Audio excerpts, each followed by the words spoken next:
The needle slipped through Catherine's calloused fingers, drawing a thin line of blood that stained the pale yellow fabric she'd been working on for 3 days straight. And she knew if she couldn't sell this quilt by sundown, she wouldn't eat tomorrow. Fort Smith, Arkansas, in the summer of 1876, was a town caught between civilization and wilderness, where the smell of cattle mingled with fresh-cut lumber, and the promise of railroad money hung in the air like morning mist. Katherine Monroe sat on the worn wooden steps of the boarding house, where she rented a cramped corner room, her latest quilt spread across her lap. The pattern was intricate, a double wedding ring design she'd learned from her grandmother back in Tennessee before the fever took her whole family 3 years ago. Now, at 22 years old, Katherine had nothing but her needle, her thread, and hands that knew how to turn scraps into something beautiful. She pressed her bleeding finger to her apron and kept working. The quilt had to be perfect. Mrs. Henderson at the general store had agreed to display it in her window, but only if Katherine finished it by noon. The morning sun was already climbing high, turning the dusty street into a shimmering ribbon of heat. "That's real fine work." The voice came from above her, deep and warm like whiskey poured slow. Katherine looked up, shading her eyes against the glare. The man standing there was tall, with shoulders that seemed to block out half the sky. He wore dusty trail clothes, a hat pushed back to reveal sun-bronzed skin and dark hair that curled slightly at his collar. His eyes were the color of creek water in spring, clear and searching. He couldn't have been much older than 25, maybe 26, with the kind of weathered handsomeness that came from years of outdoor work. "Thank you," Katherine said, her voice cautious. In 3 years of living alone, she'd learned to be wary of men who approached too friendly, too interested. "How much?" he asked, nodding toward the quilt. "It's not quite finished, but Mrs. Henderson at the general store will have it this afternoon for $12. The man whistled low. "That's steep." Katherine's jaw tightened. She knew it was expensive. She also knew it was worth every penny. Each stitch was perfect, each color chosen to complement the next. The batting was thick enough to keep someone warm through an Arkansas winter, and the backing was reinforced to last for years. "The price reflects the work," she said simply, turning her attention back to her stitching. "I didn't mean offense." The man shifted his weight and she heard the jingle of spurs. "I meant it's worth more than that." Katherine's needle paused mid-stitch. She looked up again, studying his face for mockery, but found only sincerity. "I'm Yates Sullivan," he said, removing his hat. "I run cattle north of here, about 2 miles past the river. Just brought a herd through and I've got money burning a hole in my pocket. I'll give you $15 for it, unfinished or not." "15?" Katherine's voice came out smaller than she intended. "On one condition." Yates crouched down so they were eye level, his hat dangling from one hand. Up close, she could see the fine lines around his eyes, the scar above his left eyebrow, the genuine warmth in his expression. "You tell me your name and where I can find more of your work." "Katherine Monroe," she said, her heart beating faster. $15 would cover her room for 2 weeks and leave enough for food and fabric. "And I make quilts whenever I can afford the material. Mrs. Henderson sometimes displays them. How many more do you have?" "2 finished ones in my room, a star pattern and a log cabin design. I'll take those too." Yates stood up, pulling a leather wallet from his vest pocket. "Same price for each," Katherine's mind reeled. $45 total. She hadn't seen that much money at once since leaving Tennessee. "Why would you need 3 quilts? Got a house that's emptier than a church on Saturday night," Yates said with a smile that softened his weathered features. "Been building it up for 2 years now, but I'm no good at making it feel like a home. Figured good quilts might be a start." There was something in the way he said it that made Katherine's chest tighten. A loneliness she recognized, the kind that came from having walls around you but no real warmth inside them. "Wait here," she said, gathering up her unfinished quilt carefully. "I'll get the others." She climbed the narrow stairs to her room, her mind spinning. $45. She could buy enough fabric to make a dozen more quilts, build up a real inventory. Maybe even rent a better room, one with more light for working. The 2 finished quilts lay folded in her trunk, the only piece of furniture she owned besides the narrow bed and single chair. She lifted them out, checking for any imperfections, then carried them downstairs. Yates was waiting exactly where she'd left him, and when she emerged with the quilts, his face lit up. He examined each one carefully, running his hands over the stitching with surprising gentleness for someone with such rough, work-worn hands. "These are real treasures," he said quietly. "My mother used to quilt, died when I was 14. I remember watching her work by lamplight, how peaceful she always looked." "I'm sorry for your loss," Katherine said, and meant it. Yates counted out the money, pressing the bills into her hand. His fingers were warm, calloused, and the brief contact sent an unexpected flutter through her stomach. "Will you make more?" he asked, "as fast as I can stitch them." "Good." He bundled the quilts under his arm. "Because I'll buy every single one you make." Katherine stared at him. "Every one." "Every single one," Yates confirmed.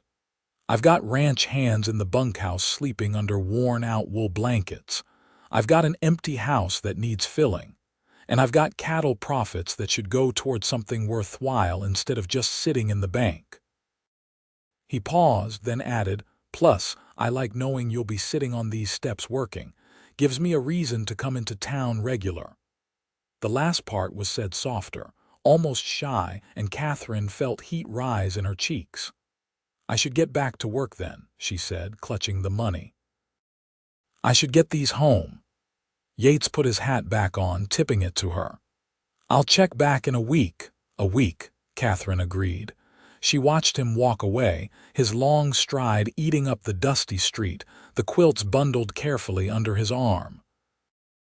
When he reached his horse, a big chestnut gelding tied outside the saloon, he turned and caught her watching. He smiled, and she quickly looked down at her hands, her heart hammering.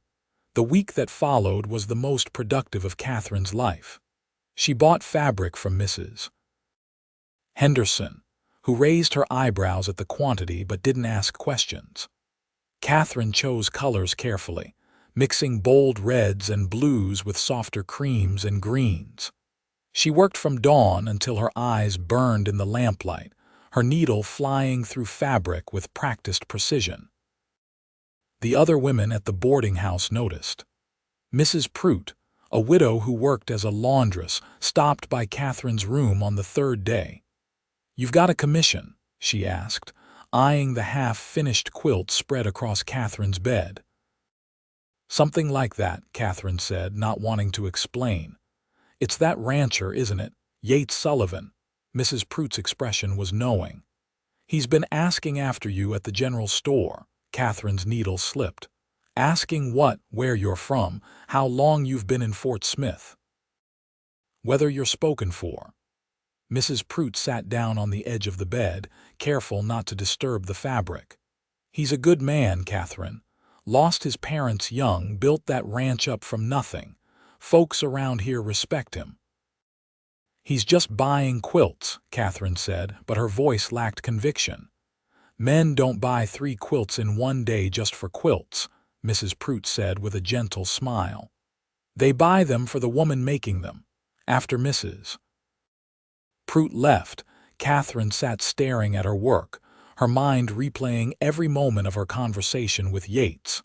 The way he'd looked at her, the gentleness in his voice when he mentioned his mother, the promise to come back. She shook her head and returned to stitching. She couldn't afford to let her imagination run wild. She'd learned the hard way that depending on anyone but herself led to heartbreak. Yates arrived exactly 7 days later, just as the morning heat was beginning to build. Katherine was already on the boarding house steps, 2 completed quilts beside her and a third nearly finished in her lap. She'd been watching the street for an hour, though she'd never admit it. He dismounted and walked toward her with that same easy confidence, and Katherine's breath caught despite herself. "You've been busy," Yates said, admiring the quilts. "I promised you more work." "So you did." He examined each quilt with the same careful attention as before, then counted out $30.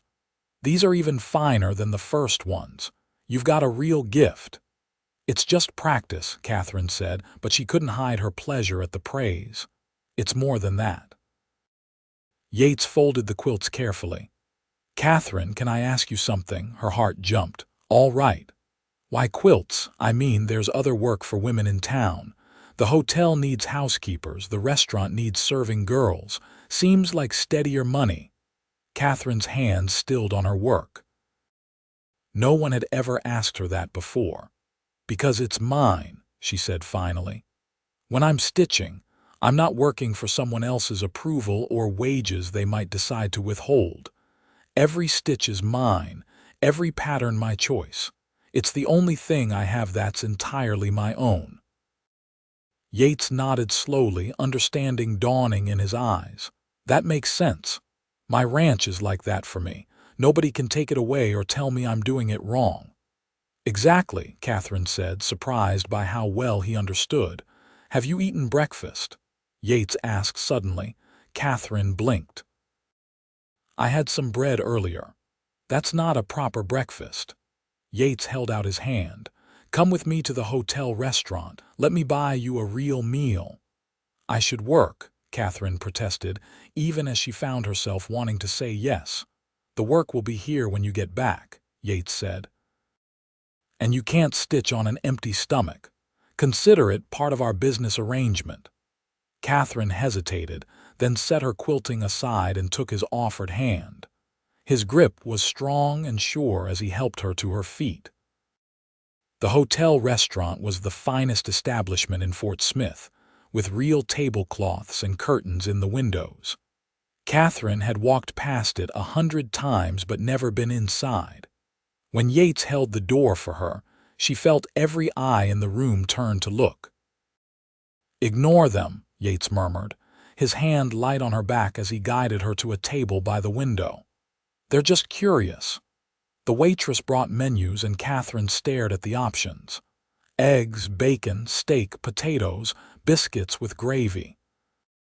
When was the last time she'd had more than bread and butter for breakfast? "Order whatever you want," Yates said, watching her face. She ordered eggs and bacon and biscuits, and when the food came, steaming and plentiful, she had to force herself to eat slowly instead of wolfing it down like a starving animal.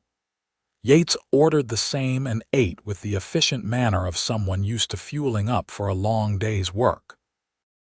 Between bites, he told her about his ranch, about the 100 head of cattle he was building up, about the hands he employed and the house he'd built with his own 2 hands after his father died.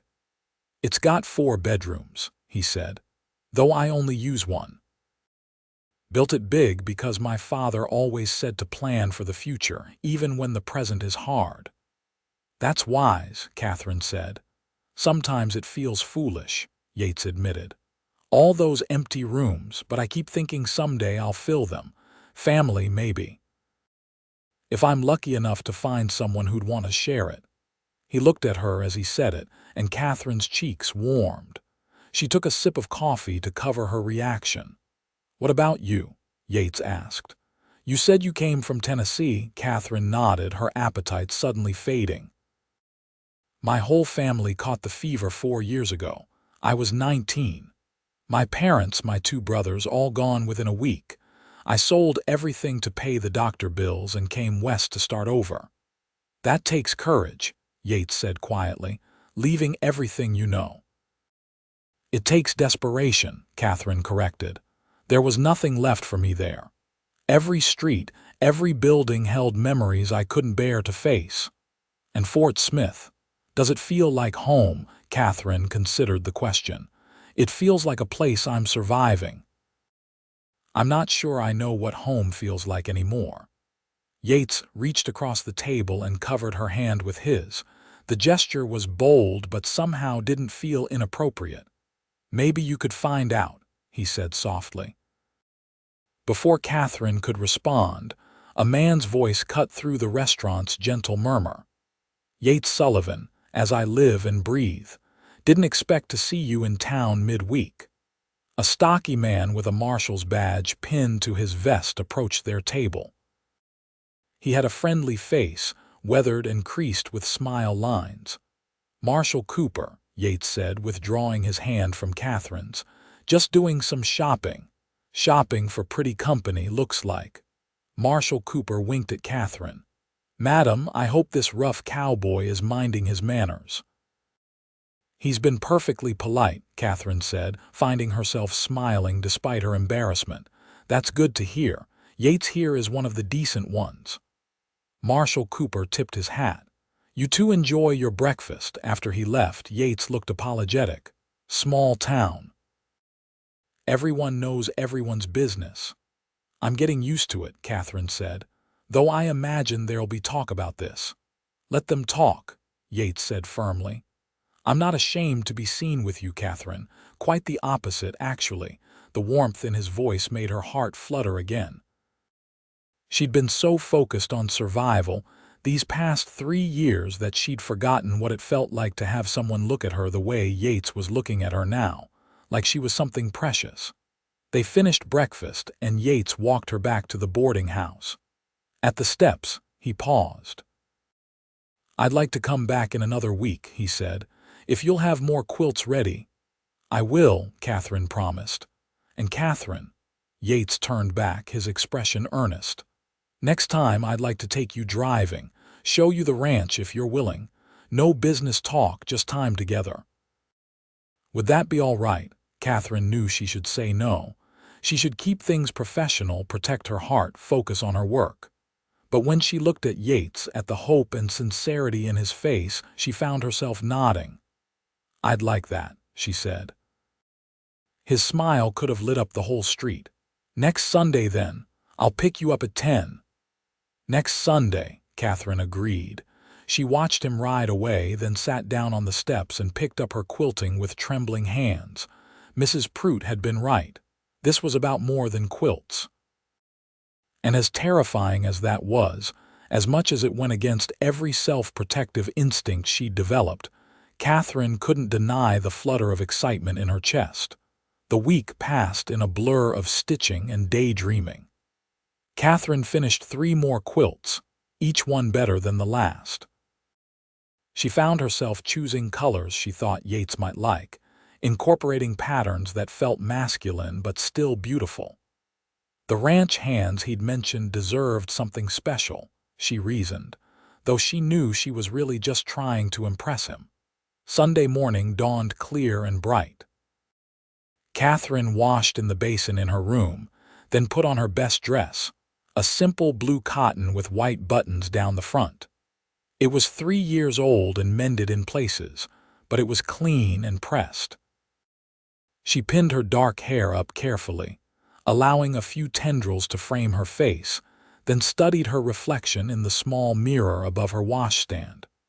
Her mother used to say Katherine had good bones, that she'd age well. Katherine saw the toll these hard years had taken in the shadows under her eyes, the new lines around her mouth. But there was also a brightness this morning that hadn't been there in a long time, a spark of something that might have been hope. Yates arrived exactly at 10, driving a wagon with a covered seat and 2 sturdy horses in the traces. He'd cleaned up too, she noticed, wearing a fresh shirt and a vest, his dark hair damp and combed back. You look beautiful, he said simply, helping her up to the seat. Thank you. You look very nice yourself. The drive out of town was pleasant, the morning still cool enough to be comfortable. Yates pointed out landmarks as they went, the creek where he watered his cattle, the stand of oak trees that marked his property line, the remains of an old homestead that had been abandoned years ago. "That was the original Sullivan place," Yates said, nodding toward the collapsed cabin. "My grandfather built it when he first came to Arkansas in 1850. My father was born there, but it was too small, too run down, so when Dad built our house, he chose that hill instead." He pointed ahead and Katherine saw it. A two-story house with a wide porch, painted white with green shutters, surrounded by fenced pastures where cattle grazed in the morning sun. "Yates, it's beautiful," Katherine breathed. "It's home," he said, pride evident in his voice. "Come on, I'll show you inside." The house was indeed empty, as he'd said, but it was clean and well-maintained. The main room had a large stone fireplace, windows that let in plenty of light, and hardwood floors that gleamed. The kitchen had a real cook stove, a pump for water, and plenty of counter space. Upstairs, the 4 bedrooms were bare except for Yates's room, which held a simple bed, a dresser, and a trunk. "The hands live in the bunkhouse out back," Yates explained as they returned downstairs. "3 good men who have been with me since I started building the herd. They do their own cooking mostly, though I feed them here on Sundays." "It must be lonely sometimes," Katherine said, looking around the empty rooms.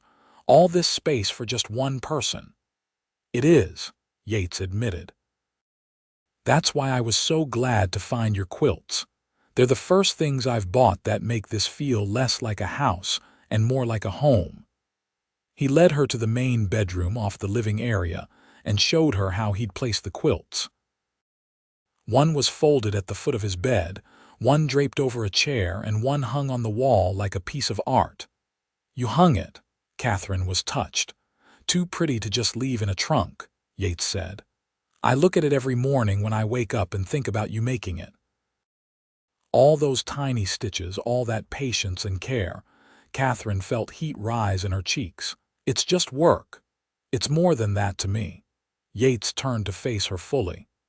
"Katherine, I'm not a man who's good with fancy words. I say what I mean plain. I bought those quilts because they're beautiful, yes, but also because buying them gave me a reason to talk to you. And every day this week, I've been looking forward to today like a kid waiting for Christmas." Katherine's heart hammered in her chest. "Yates, we barely know each other." "Then let's fix that." He gestured toward the door. "Let me show you the rest of the ranch. Let's spend the day together. And if at the end of it you want to go back to town and have this just be about quilts, I'll respect that. But I'm hoping you might feel even a fraction of what I'm feeling, because Katherine Monroe, I haven't been able to stop thinking about you since the moment I saw you on those boarding house steps." The raw honesty in his voice, the vulnerability in his eyes, broke through Katherine's defenses. She'd spent 3 years protecting herself, keeping everyone at arm's length, and suddenly she was tired of it. Tired of being alone, tired of being afraid. "I'd like to see the rest of the ranch," she said quietly. Yates's face broke into a smile that made him look years younger. "Come on then." They spent the rest of the morning walking the property. Yates showed her the cattle, explaining the different breeds and his plans for building up the herd. He introduced her to his hands, 3 weathered men named Joe, Marcus, and Frank, who tipped their hats respectfully and made no mention of the fact that their boss was showing a woman around. He took her to the creek, where willows grew thick and the water ran clear over smooth stones. "I come here when I need to think," Yates said, sitting on the bank and patting the ground beside him. "Something about the sound of the water that settles the mind." Katherine sat, arranging her skirts carefully. "It's peaceful.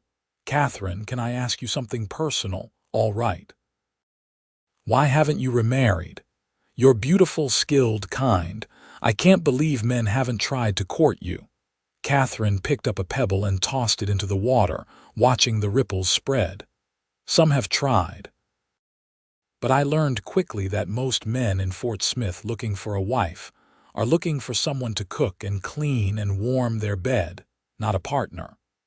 They hear I make quilts, and they see cheap household goods, not art or craftsmanship. They want me to be grateful for their attention, not to have my own dreams or independence. That's not what I see when I look at you, Yates said softly. What do you see? A woman who survived something that would have broken most people. A woman with talent and determination. Someone who values her independence but might also want someone to share life with if the right person came along. He paused. I hope I might be that person. I don't want to own you, Katherine. I want to build something with you. Katherine turned to look at him, searching his face for any sign of insincerity. She found none, just honest hope and growing affection. I'm scared, she admitted. I lost everyone I loved once already. I don't know if I can survive that again. We're all scared, Yates said. Every day I'm scared the cattle will get sick, or the creek will dry up, or some disaster will take away everything I've built. But I keep going because the alternative is to stop living, and that's no life at all. He reached out and took her hand, threading his fingers through hers. I can't promise nothing bad will ever happen, but I can promise that if you give me a chance, I'll do everything in my power to make you happy, to be a partner you can depend on, to give you a home where you can quilt to your heart's content and know you're valued for exactly who you are. Katherine felt tears prick her eyes. That's all I've ever wanted. Then stay, Yates said, his voice urgent now. Not today, not right now, but think about it. Keep making your quilts and I'll keep buying them. Let me court you proper. And maybe, if I'm very lucky, you'll decide this ranch could be your home too. Katherine looked around at the peaceful creek, the green pastures beyond, the white house on the hill. She thought about her cramped room at the boarding house, the endless struggle to make enough money, the loneliness of her days. She thought about Yates's smile, his gentle hands, the way he looked at her quilts like they were treasures. I'd like that, she whispered. I'd like to see where this goes. Yates's whoop of joy startled a bird from the nearby willows, and then he was pulling her to her feet and spinning her around, and Katherine was laughing, really laughing for the first time in years. They drove back to town as the sun was setting, painting the sky in shades of orange and pink. Yates helped her down from the wagon at the boarding house steps, and this time when he took her hand, he brought it to his lips and kissed it gently. Next Sunday, he asked. Next Sunday, Katherine agreed, and I'll have more quilts ready by then. I'm starting to run out of places to put them, Yates said with a laugh. But I meant what I said. I'll buy every single one you make. Why? Katherine asked, emboldened by the day's intimacy. You must know by now it's not really about the quilts. No, Yates agreed. It's about giving you a reason to keep sitting on these steps where I can find you. It's about supporting your work because your work matters. And it's about filling my house with beautiful things made by the woman I'm falling in love with. Katherine's breath caught. It was too soon for such words, part of her thought. But another part, the part that had come alive today under Yates's attention, thrilled at hearing them. I should go in, she said, not trusting herself to respond. Sleep well, Katherine Monroe. You too, Yates Sullivan. She climbed the steps on trembling legs and didn't look back until she reached the door. When she did, he was still there, watching her with that soft expression that made her heart race. The next weeks fell into a pattern that felt both exciting and comforting. Katherine stitched during the week, her fingers flying as she created quilt after quilt. Yates came to town every few days, always buying whatever she had finished, always finding an excuse to linger and talk. On Sundays, he took her driving, showing her more of his ranch, introducing her to the neighboring ranchers, making it clear to everyone that Katherine Monroe was being courted and was under his protection. The town noticed, of course. Mrs. Henderson at the general store began setting aside the finest fabrics for Katherine, knowing Yates would pay for whatever she needed. Marshall Cooper made a point of nodding to her on the street. Even the other women at the boarding house treated her differently, with a new respect that came from being associated with a successful rancher. Katherine tried not to let it go to her head. She still worked hard, still saved every penny Yates paid her. But she also allowed herself to hope, to dream of a future that looked different from the lonely struggle she'd been living. One evening in late August, about 2 months after their first meeting, Yates arrived at the boarding house with something other than money in his hands. It was a small wooden box, beautifully carved. "Open it," he said, handing it to her. Inside was a set of quilting needles, the finest Katherine had ever seen. Silver, perfectly weighted with smooth eyes that would never catch on thread. "Yates, these must have cost a fortune," Katherine breathed. "They're from St. Louis," Yates said. "I sent away for them special. A woman as talented as you deserves the best tools." Katherine looked up at him, overwhelmed. "I don't know what to say." "Say you'll have dinner with me at the ranch this Sunday. A real dinner, just the two of us. Let me cook for you." "You cook?" Katherine couldn't help smiling. "I'm a bachelor living alone. Of course I cook. I'm not fancy at it, but I can make a decent steak and potatoes." Yates looked almost nervous. "I want to talk to you about something important." Katherine's heart jumped. "All right. Sunday dinner." Sunday seemed to take forever to arrive. Katherine changed her dress 3 times before settling on a green calico that brought out her eyes. She braided her hair and pinned it up in a crown, allowing a few curls to escape. In the mirror, she looked younger than she had in years, the constant worry lines smoothed away by anticipation. Yates arrived in his wagon, dressed in a clean white shirt and dark pants, his hair combed back with water. He helped her up to the seat, and they drove to the ranch in comfortable silence, though Katherine noticed his hands were tight on the reins. The ranch house looked different somehow, and it took Katherine a moment to realize why. Flowers had been planted along the porch, wildflowers in simple clay pots. The windows were open, curtains she'd never seen before fluttering in the breeze. "Did you make curtains?" Katherine asked, delighted. "I bought them," Yates admitted. "From Mrs. Henderson. She assured me they were tasteful. They're perfect." Inside, the table was set with real china, not the tin plates she'd expected. Candles waited to be lit, and something smelled wonderful coming from the kitchen. "Sit down," Yates said, pulling out a chair for her. "I'll serve." The meal was simple but good. Steak cooked just right, potatoes with butter, green beans, and fresh bread. Yates had even managed a pie, though he admitted sheepishly that Mrs. Henderson had made it. They ate and talked about easy things. The weather, the cattle prices, the new family moving into town. But Katherine could feel tension building, something unspoken hanging in the air. Finally, when the dishes were cleared and they sat with coffee in the gathering dusk, Yates took a deep breath. "Katherine, I'm not a man who does things slow or careful. When I know what I want, I go after it. And I know that's only been 2 months since we met, and some folks would say that's too fast. But I've thought about this every single day, and I'm sure." He reached across the table and took her hand. "I want you to stay, not just visit on Sundays.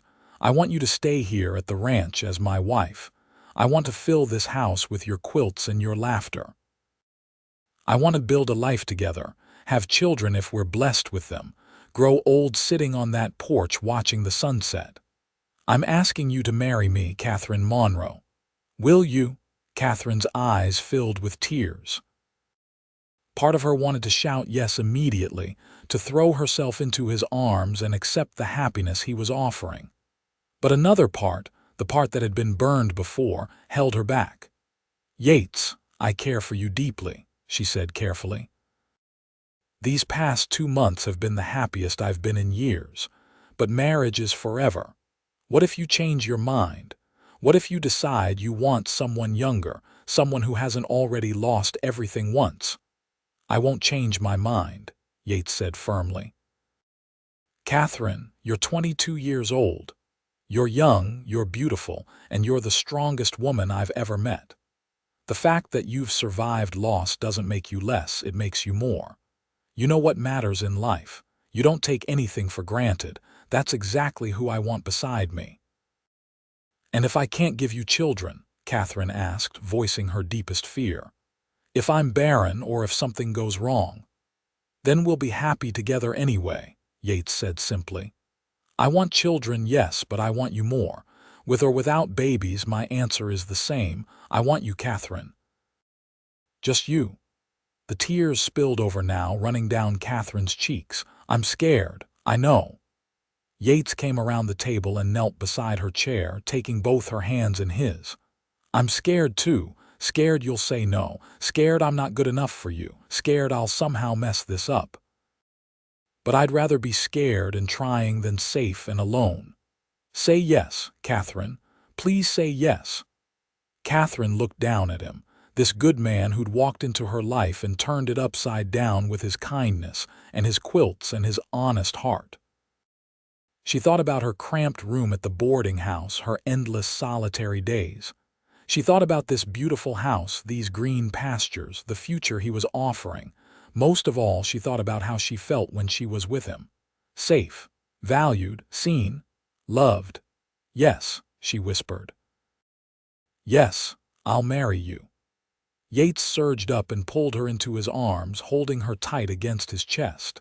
Katherine felt his heart hammering as fast as her own, felt the shudder of relief that went through him. You've made me the happiest man in Arkansas, he said into her hair.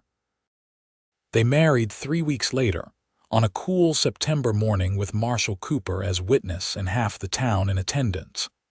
Katherine wore a new dress, cream-colored with lace at the collar, that Yates had insisted on buying. In her hands, she carried a bouquet of wildflowers picked that morning from the ranch pastures. The ceremony was held at the small church in Fort Smith, with Reverend Matthews officiating. Katherine's hands trembled as Yates slipped a simple gold band onto her finger, but his voice was steady as he repeated his vows.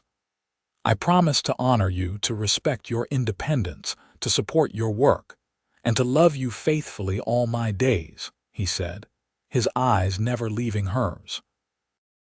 When the Reverend pronounced them husband and wife, Yates kissed her with a tenderness that made Katherine's knees weak. The reception was held at the hotel, with food and music and dancing.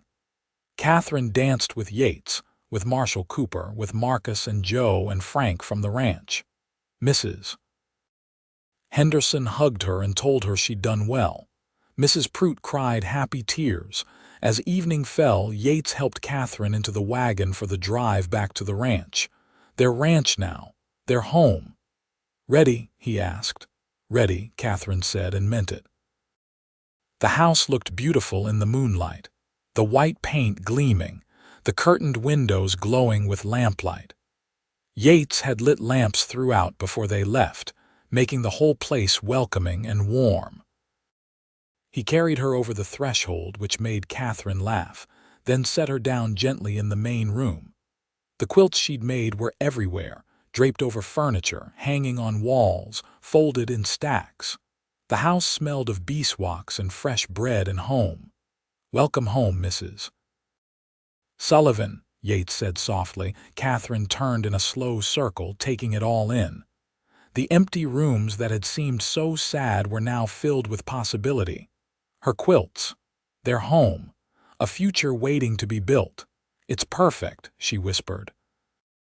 That first night as husband and wife was tender and sweet, with Yates showing Katherine a patience and gentleness that made her feel cherished beyond measure. Afterward, lying in bed with his arm around her and one of her quilts pulled up over them, Katherine felt a peace she hadn't known since before her family died. What are you thinking? Yates asked, his fingers tracing lazy patterns on her shoulder. "That I never thought I'd feel this happy again," Katherine said honestly.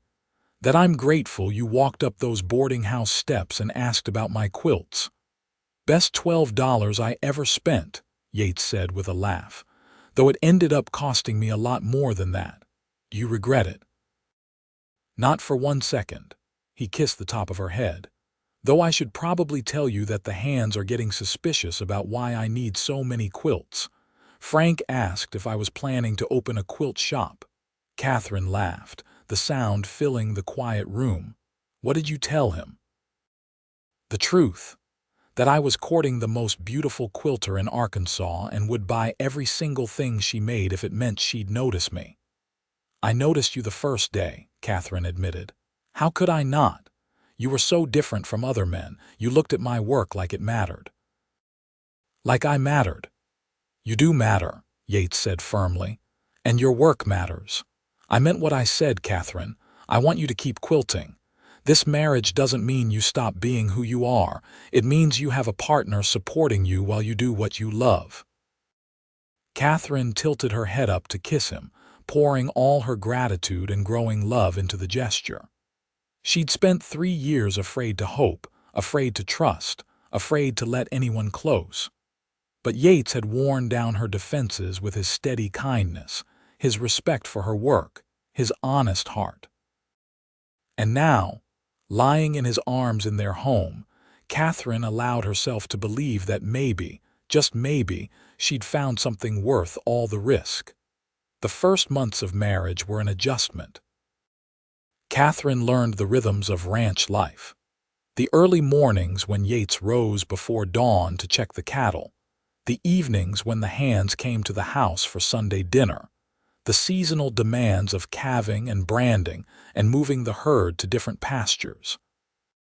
In turn, Yates learned to navigate around the quilting frames Katherine set up in the spare bedroom, to understand that when she was deep in a project she might forget to start dinner, to appreciate the growing beauty as their house filled with color and pattern. Katherine still made quilts, but now it was purely for love of the craft, not desperate need. She gave them away to families in need, to new brides, to anyone who admired her work.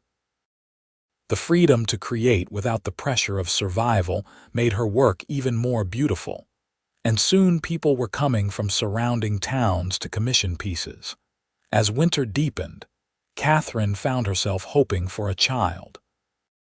She and Yates never spoke of it directly, but she saw the way his eyes followed the children in town, the gentleness with which he treated the new calves. In January, her monthly courses failed to come, and by February she was certain. She told him one evening after dinner as they sat by the fire with her latest quilt spread across their laps. She'd spent weeks on it secretly, creating a pattern of baby animals and soft pastels. "This one's not for sale," she said, running her hand over the stitching, "or for giving away. This one's for us." Yates looked at her, confusion giving way to understanding, his eyes going wide. "Katherine, are you saying—" "We're going to have a baby," she said, tears streaming down her face. "In late summer, the doctor thinks." Yates let out a whoop and pulled her into his arms, careful even in his excitement. He peppered her face with kisses, laughing and crying at the same time. "A baby," he kept saying. "We're having a baby." The pregnancy was difficult at times, with Katherine sick most mornings and exhausted by the heat as summer approached. But Yates was attentive beyond measure, bringing her cool water, rubbing her swollen feet, taking over the cooking when the smell of meat made her queasy. The hands tiptoed around the house when they came for Sunday dinners, as if afraid of disturbing her. On a hot August evening, almost exactly a year after Yates had proposed, Katherine went into labor. Yates rode like mad to fetch the doctor and Mrs. Henderson, who served as midwife. The labor lasted through the night and into the next morning, with Katherine gripping Yates's hand so hard she thought she might break his fingers. Finally, as the sun climbed high, their son was born. He came into the world wailing with a shock of dark hair and his father's strong features. "A boy," the doctor announced, placing the baby in Catherine's arms. Healthy and strong, Katherine looked down at her son, overwhelmed with love so fierce it hurt. Yates knelt beside the bed, his face wet with tears, one finger stroking the baby's tiny hand. "He's perfect," Yates whispered. "What should we name him?" Katherine thought of her father, her brothers, all the family she'd lost.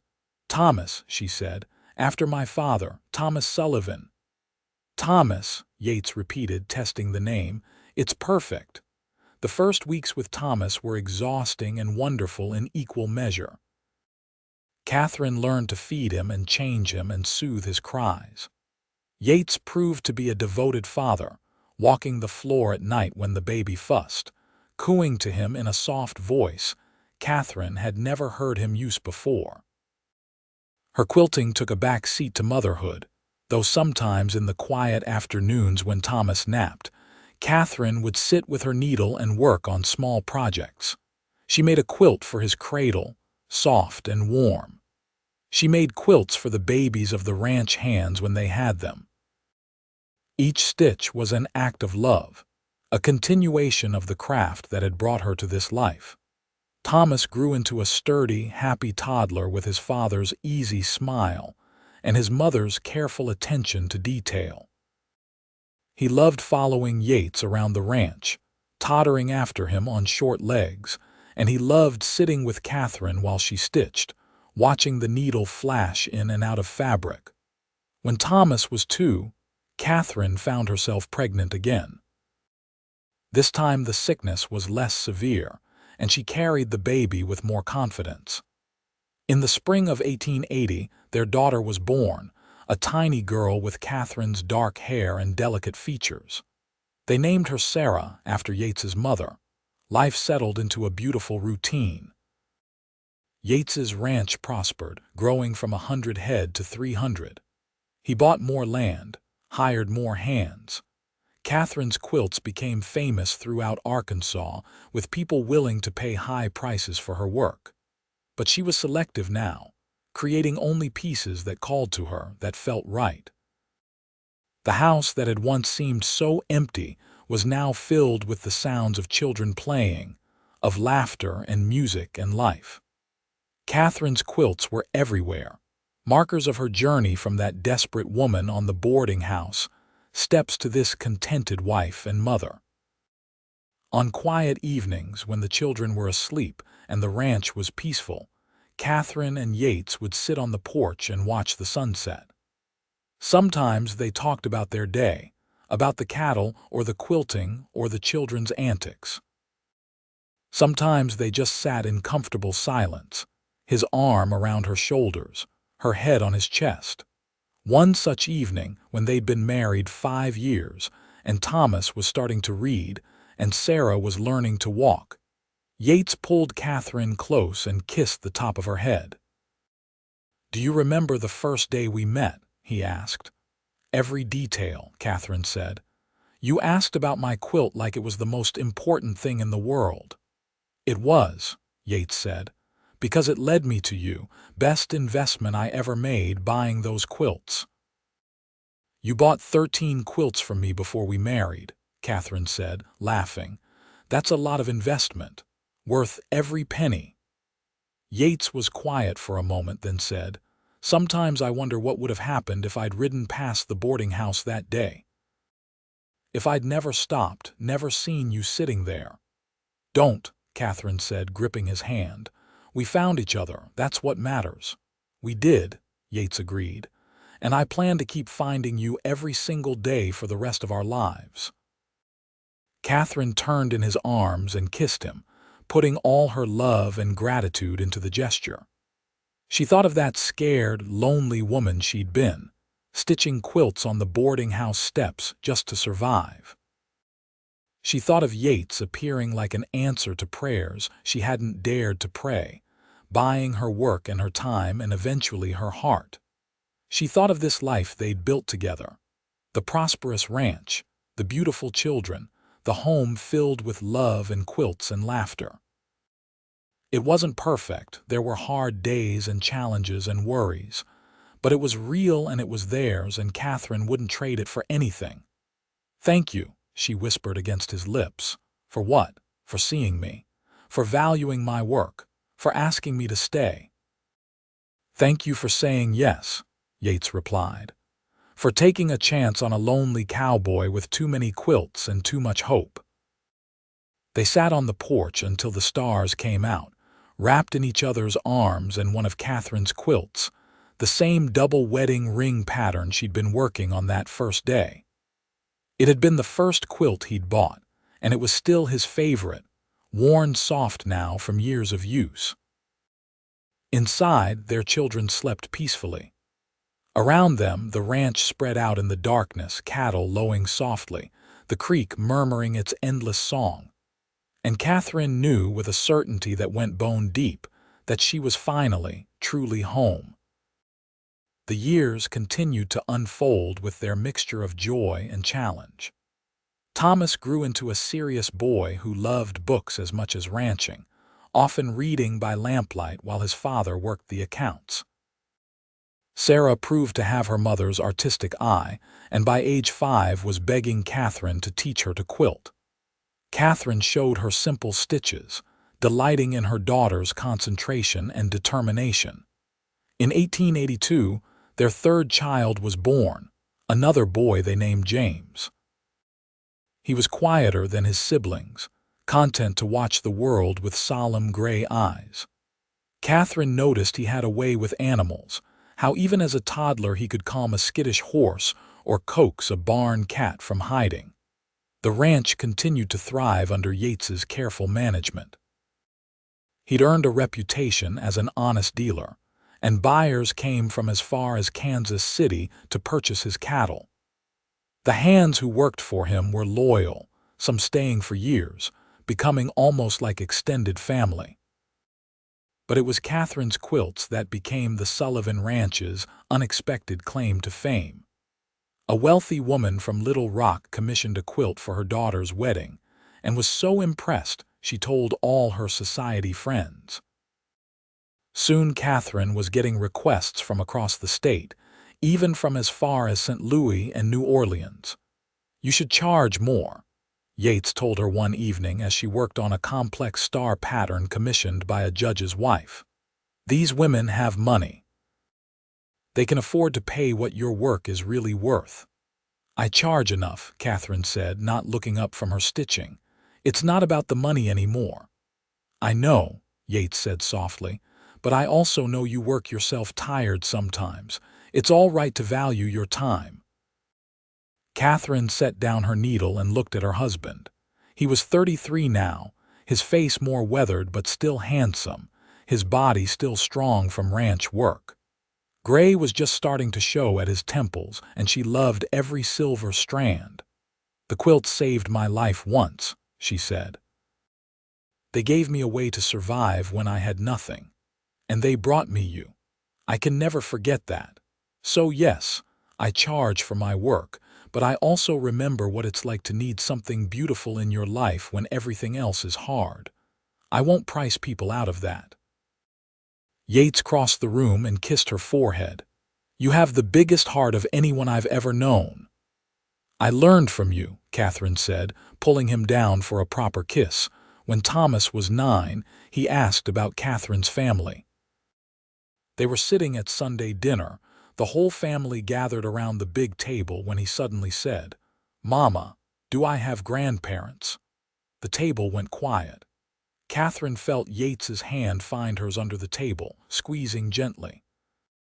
"Your grandparents died before you were born," Katherine said carefully. "Both your father's parents and mine, but they would have loved you very much." "What were they like?" Sarah asked, her eyes wide. Katherine took a breath, then began to talk about her family in Tennessee. About her father, who'd been a carpenter, her mother who'd taught her to quilt, her 2 younger brothers who'd been full of mischief and laughter. It was the first time she'd spoken of them in detail since coming to Arkansas, and tears streamed down her face as she described the fever that took them, the awful helplessness of watching them slip away. But something good came from it, she said, wiping her eyes. If they hadn't died, I never would have come to Fort Smith. I never would have been sitting on those boarding house steps stitching quilts, and your father never would have seen me and bought every quilt I made. You bought all Mama's quilts? Thomas asked his father, fascinated. Every single one I could get my hands on, Yates confirmed. 13 quilts before your mama agreed to marry me. That's a lot of quilts, James said solemnly. Your mama's worth 1,000 quilts, Yates said, looking at Katherine with such love that she felt her heart swell. That night, after the children were in bed, Katherine took out her oldest trunk and opened it for the first time in years. Inside were letters from her mother, a few photographs, small treasures she'd carried from Tennessee.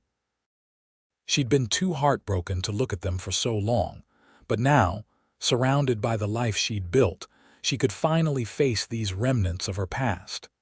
Yates sat beside her, looking at the photographs, reading the letters she shared. He didn't offer platitudes or try to minimize her loss.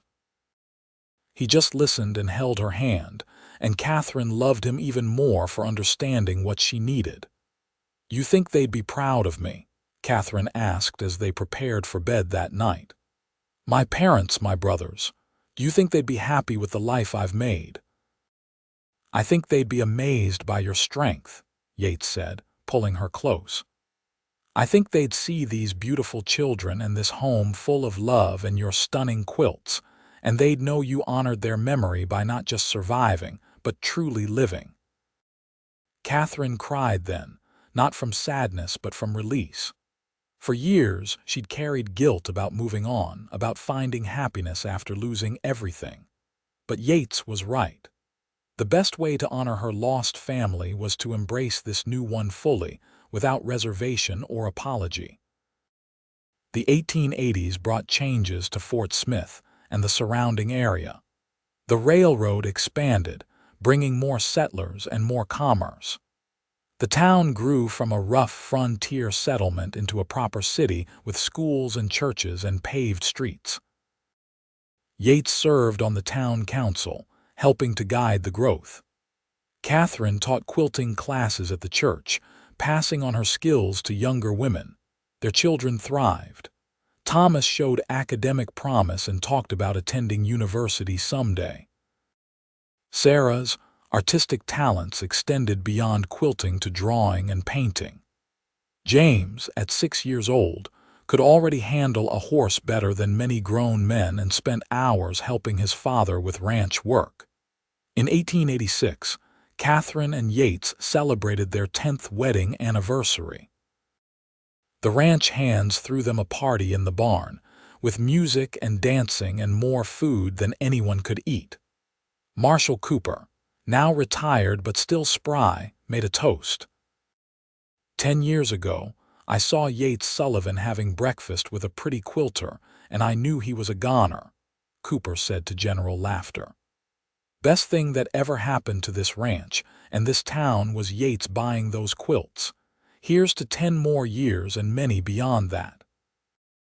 Everyone cheered and drank, and Katherine felt tears prick her eyes.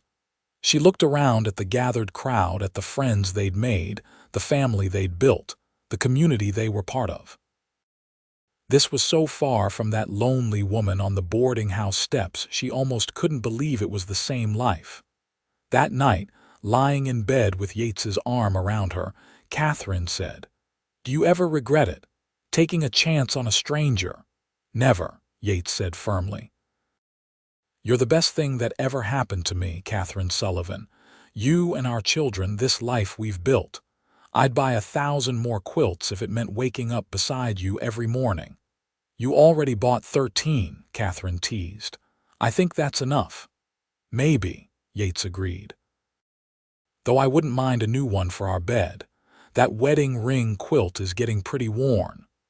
"That's because you won't let me retire it," Katherine said, running her hand over the familiar pattern. "You insist on keeping it even though I've made dozens since then." "It's special," Yates said. "It's the first one I bought from you. The one that started everything. I'll use it until it falls apart, and then I'll frame the pieces to hang on the wall." Katherine laughed and kissed him, marveling at this man who valued her work and her heart in equal measure.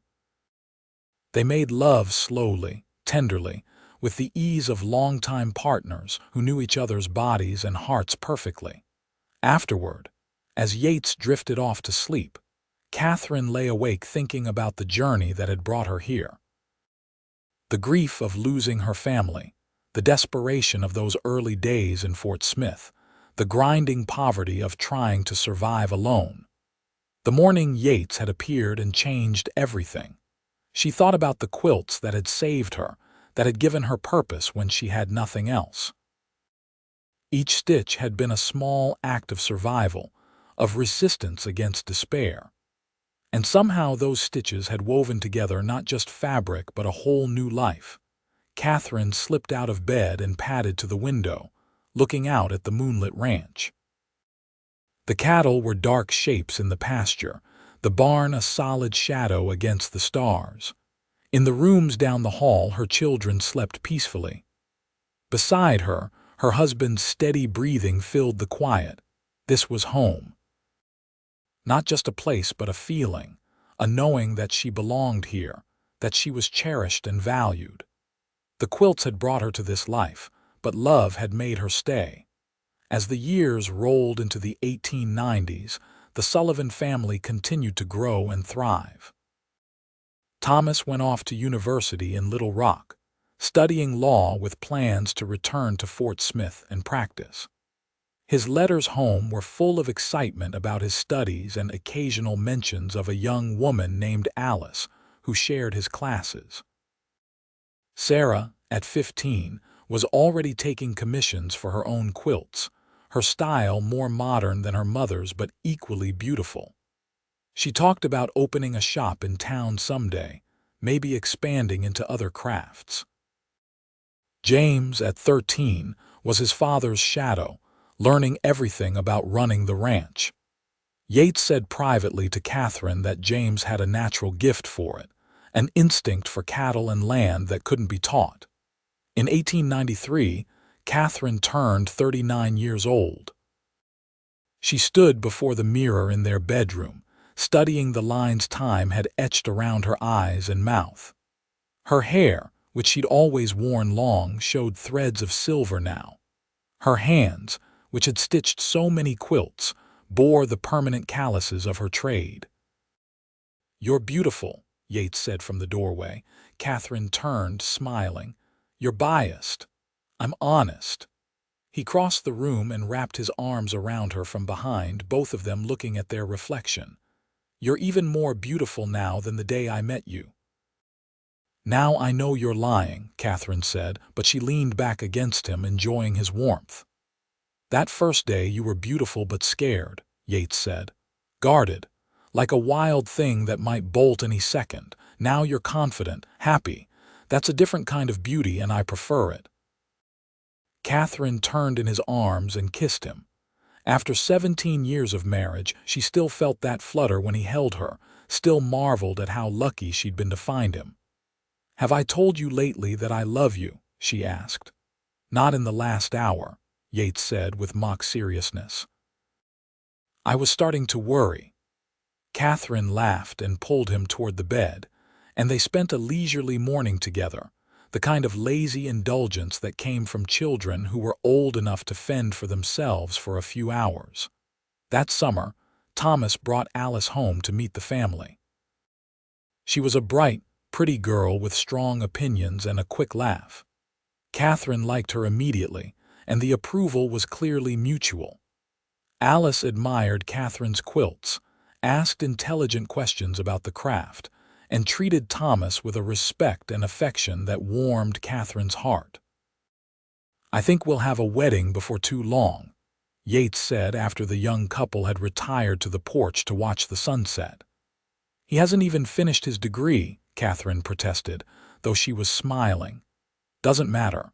That boy is head over heels, just like his father was." Yates pulled Katherine into his lap, making her squeak in surprise.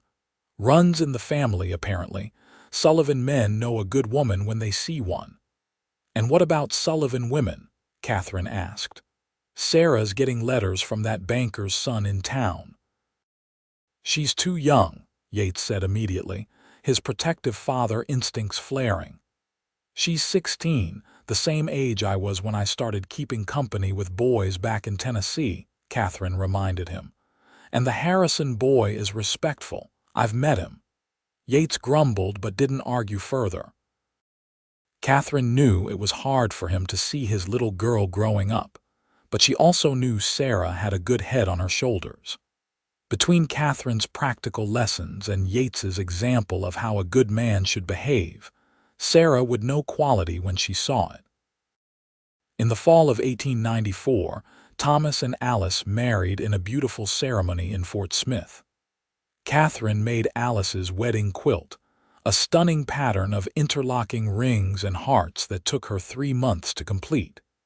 It was some of her finest work, each stitch a blessing for the young couple. Thomas set up his law practice in Fort Smith, and Alice proved to be an excellent partner, managing his office and clients with efficiency and charm. They built a house on the edge of town, close enough to visit but far enough to have their own life. Sarah continued to blossom, her quilts and artwork becoming increasingly sought after. She did open a small shop in town, selling not just quilts but also embroidered linens, painted pottery, and other crafts made by local women. She ran it with the same determination Katherine had once shown, and Yates joked that his daughter had inherited all of her mother's business sense and stubbornness. James, at 17, was running large portions of the ranch himself now. He had a calm authority that made the hands respect him, and he'd inherited his father's knack for reading cattle and land. Katherine could see that in a few years, when Yates was ready to step back, James would be more than capable of taking over. One evening in early 1895, Katherine and Yates sat on the porch as they'd done countless times before. The sunset was spectacular, painting the sky in shades of orange and purple and gold. Katherine had her quilting in her lap, working on a small piece for the church raffle. "You ever miss it?" Yates asked suddenly. The early days when it was just us, Katherine considered the question. "Sometimes I miss the simplicity," she admitted. "When our biggest concern was whether the cattle would make it through winter or whether my latest quilt would sell. But I wouldn't trade what we have now. Watching our children become adults, having grandchildren to look forward to someday. This is what we worked for, isn't it?" "It is," Yates agreed. "Though I'm not ready to be a grandfather just yet," Katherine laughed. "Thomas and Alice have only been married a year. Give them time."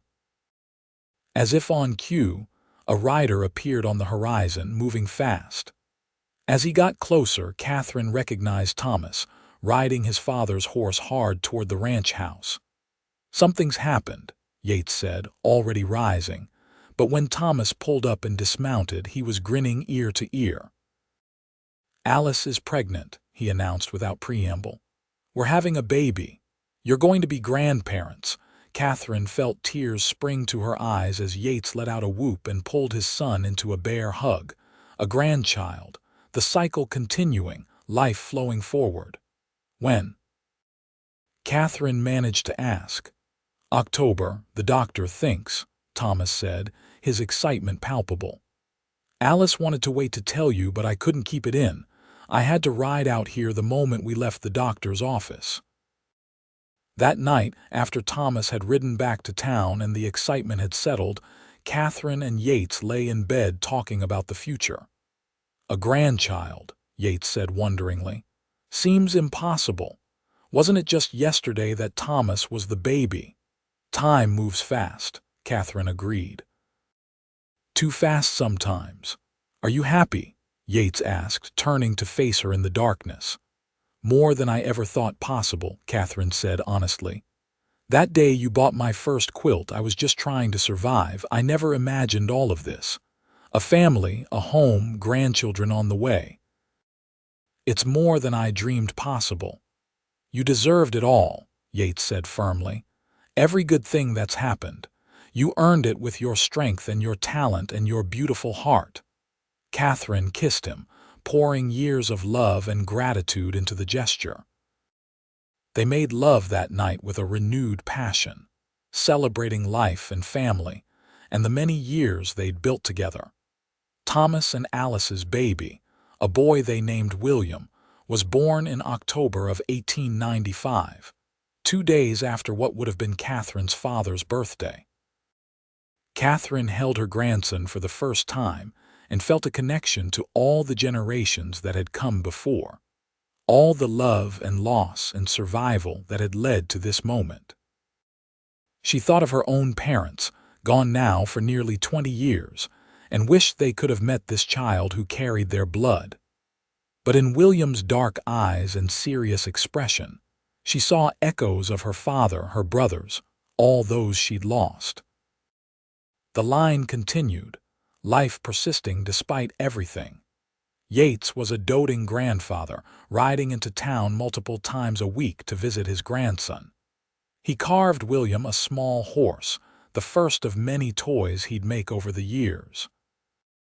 Katherine sewed baby quilts, each one softer and warmer than the last. Sarah married the Harrison boy, whose name was Peter, in the spring of 1896. It was another beautiful wedding, another celebration of love and family.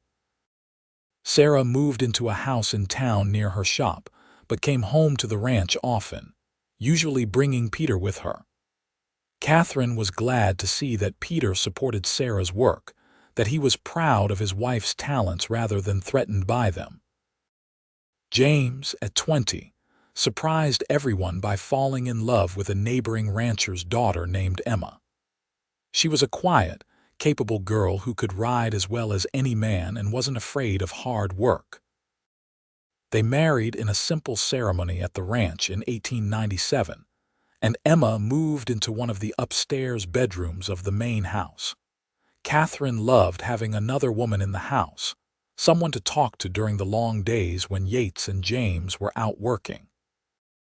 Emma had been taught to quilt by her grandmother, and she and Katherine spent many happy hours working side by side, their needles flying as they talked about everything and nothing. By 1898, Katherine was 44 years old. She and Yates had been married for 23 years, had raised 3 children to adulthood, and had 2 grandchildren with a third on the way. The ranch prospered, covering thousands of acres now, with James doing most of the day-to-day management while Yates handled the business end. Katherine's quilts were famous throughout Arkansas and beyond. She'd been commissioned by governors and railroad magnates, but she still made quilts for neighbors who were struggling, still taught classes at the church, still remembered what it was like to stitch for survival. One summer evening, Katherine found an old wooden box in the back of her closet. She opened it to find the first 13 quilts Yates had bought from her, carefully folded and preserved. She'd thought he'd been using them, but apparently he'd retired them to storage, keeping them safe. "I found your quilts," she said that night at dinner. Yates looked up from his plate, smiling. "I couldn't let them wear out," he said. "Those first 13 are special. They're the story of how we met, how we fell in love. Someday I'll pass them down to our children and grandchildren, so they'll know how it all began." Katherine felt tears prick her eyes. "You saved them." "Of course I did," Yates said simply. "Best investment I ever made, remember." That night, Katherine carefully took out all 13 quilts and spread them across the bed. Each one brought back memories. The double wedding ring she'd been stitching when they met, the star pattern she'd stayed up all night to finish, the log cabin design that had been her grandmother's favorite pattern. "Look at these stitches," she said, running her finger along a seam. "They're not as even as my work now. I was rushing, so worried about selling them." "They're perfect," Yates said, wrapping his arms around her from behind. Every single stitch is perfect because each one brought you closer to saying yes to me." They made love that night on a bed covered in quilts, surrounded by the physical evidence of their beginning. And Katherine thought about how strange and wonderful life was, how a simple act of stitching fabric together had somehow stitched her whole life into something beautiful and whole. As the new century approached, Fort Smith was transformed from frontier town to modern city. There were electric lights now, telephone lines, automobiles starting to appear on the streets alongside horses and wagons. The world was changing fast, but some things remained constant. Katherine still quilted every day, her hands knowing the rhythm of needle through fabric without thought. Yates still ran cattle, though James did most of the physical work now. They still sat on the porch at sunset, still held hands across the dinner table, still fell asleep wrapped in each other's arms under Katherine's quilts. Thomas and Alice had 3 children by 1900. Sarah and Peter had 2. James and Emma had their first baby, a girl they named Katherine after her grandmother. The ranch house that had once seemed so empty now rang with the sound of grandchildren during Sunday dinners and holidays. On Katherine's 47th birthday in 1901, the entire family gathered at the ranch for a celebration. Children ran through the house and yard while the adults sat on the porch drinking lemonade and talking. Katherine watched it all with a full heart, marveling at how much had grown from those desperate days stitching quilts on boarding house steps. "Happy?" Yates asked, appearing beside her with a glass of lemonade. "Completely," Katherine said, leaning against him. "I have something for you," Yates said, reaching into his pocket. He pulled out a small wooden box, beautifully carved. Inside was a brooch, delicate silver shaped like a spool of thread with a tiny needle through it. It was beautiful and unusual, clearly custom-made. "Yates, it's stunning," Katherine breathed. "I had it made in St. Louis," Yates said. "I wanted you to have something that honored your craft, that showed how much your quilting means to me and to this family. Everything we have, everything we are, started with your needlework and your courage." Katherine pinned the brooch to her dress, then pulled Yates into a kiss that made their children laugh and their grandchildren giggle. She didn't care. After nearly 25 years of marriage, she still loved this man with her whole heart, still felt grateful every day that he'd walked into her life and refused to walk back out. That evening, after everyone had gone home and the ranch was quiet again, Katherine and Yates took their usual seats on the porch. The sunset was beautiful as always, painting the Arkansas sky in shades of pink and gold. "You remember what you said to me that first day?" Katherine asked. "When you bought that first quilt, I said it was fine work and asked how much," Yates said. "No, after that, you said you'd buy every quilt I made, and then you said it gave you a reason to come into town regular to see me working." "I remember," Yates said softly. "I meant every word." "You kept your promise," Katherine said. 13 quilts before I agreed to marry you, and then you kept finding reasons to support my work, to value what I do. You never asked me to give it up or treat it as less important than your work." "Because it's not less important," Yates said. "Your quilts are art, Katherine. They're pieces of your heart stitched into fabric. I understood that from the first moment I saw your work." Katherine turned to face him fully. "I want you to know that everything good in my life came from you seeing that. From you valuing my work enough to invest in it, to invest in me. You didn't just buy quilts, Yates. You bought me time to hope again, to believe I could have more than just survival. You saved me." "No," Yates said firmly. "You saved yourself.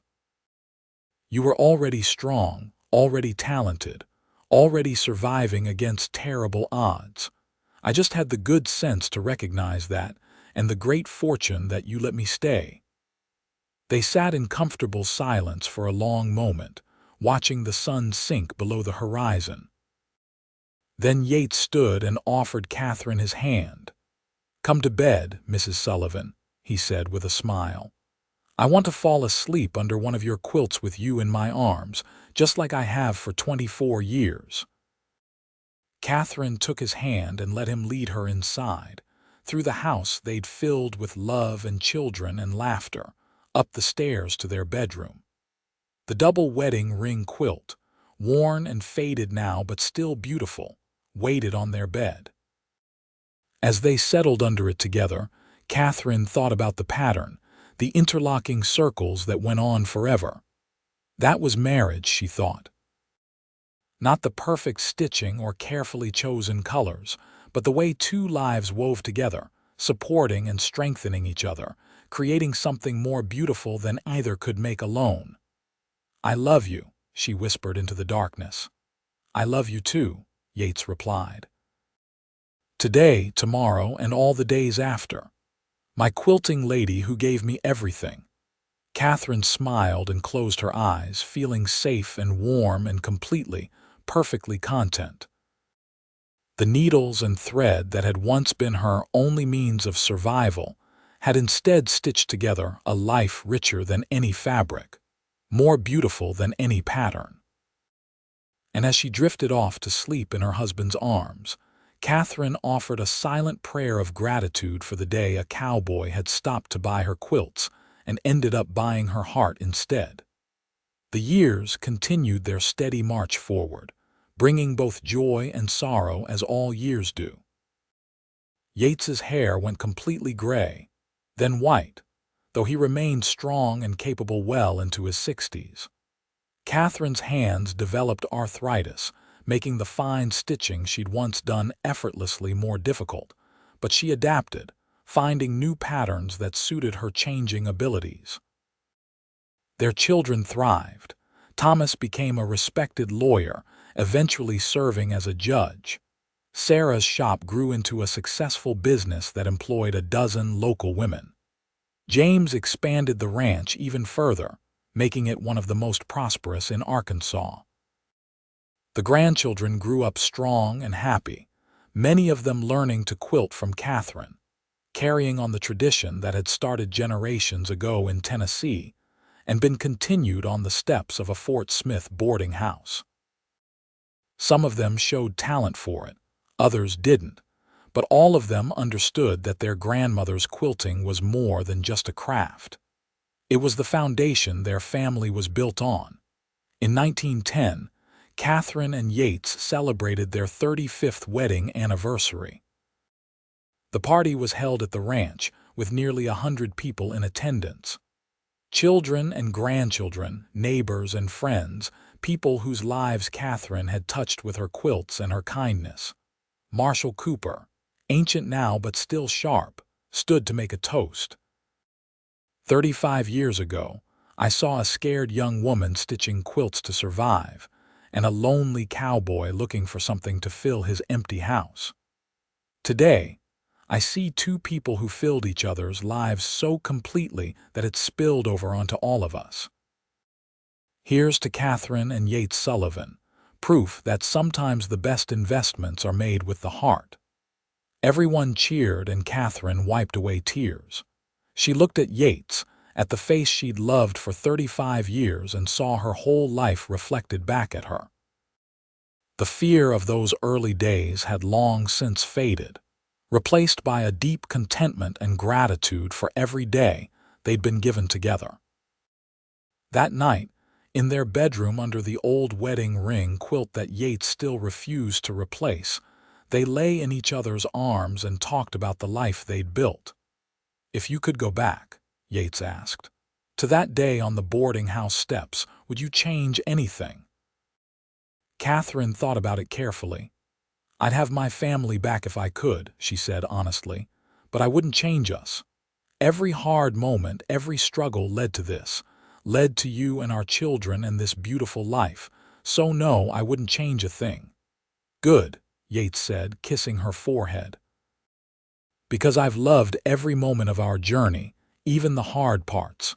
Especially the hard parts, because they taught us how strong we are together." Katherine snuggled closer, feeling his heartbeat steady against her cheek. They were both in their 60s now, with bodies that ached and moved slower than they once had. But the love between them was as strong as ever, perhaps even stronger for having weathered decades together. "Thank you," she whispered. "For what?" "For buying my quilts, for asking me to stay, for giving me a reason to hope again." "Thank you for saying yes," Yates replied, "for taking a chance on a cowboy with more land than sense, for filling my empty house and my empty heart." They fell asleep like that, wrapped in each other and Katherine's quilt, two lives so thoroughly woven together that neither could imagine existing separately. And if the stitches of that old quilt were loose now, if the fabric was worn thin in places, it didn't matter. Like their love, it had proven strong enough to last through everything life threw at them. Katherine Sullivan lived to be 72 years old, her hands stitching quilts until the very end, each one a testament to the craft that had saved her life and brought her love. Yates stayed by her side through everything, just as he'd promised all those decades ago on that first Sunday drive to the ranch. And when she finally passed peacefully in her sleep in 1926, she was surrounded by family and love and quilts, her life ending as beautifully as it had been lived. At her funeral, Thomas stood up to speak about his mother. He talked about her strength, her talent, her endless capacity for love. And then he told the story of how his parents met, of the cowboy who bought every quilt a desperate young woman could make, who saw value not just in her work but in her heart. "My father bought 13 quilts before my mother agreed to marry him," Thomas said with a smile through his tears. "And every one of those quilts is in a trunk in the ranch house, preserved as carefully as the day they were made. Because to him, they weren't just quilts. They were the beginning of everything that mattered. They were love stitched into fabric, hope taking physical form. And that's what my mother gave to all of us. Hope, love, and the knowledge that even in our darkest moments, we can create something beautiful if we just keep stitching, keep moving forward, keep believing that better days are coming." Yates lived another 5 years after Katherine's death, cared for by his children and surrounded by grandchildren and great-grandchildren. He spent his days on the porch of the ranch house, often with one of Katherine's quilts across his lap, remembering and grateful. And when he finally joined her in 1931, they buried him wrapped in the double wedding ring quilt, the first one he'd bought, the one that started it all. The 13 original quilts were divided among their children and grandchildren, each one accompanied by the story of how Yates Sullivan had bought every quilt Katherine Monroe could make, and how, in doing so, he'd given them both a future neither could have imagined. The quilts were treasured, passed down through generations, physical proof that sometimes love begins with a simple act of seeing someone's worth and choosing to invest in it.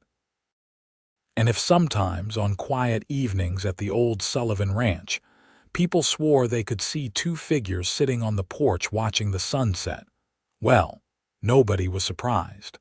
Some loves are too strong to end, some stitches too tight to ever truly come undone. Katherine's quilts had given her bread when she needed it most, but Yates's love had given her everything else: home, family, purpose, joy. Together, they'd created something more beautiful and lasting than any quilt could ever be, a legacy of love that would warm generations long after they were gone.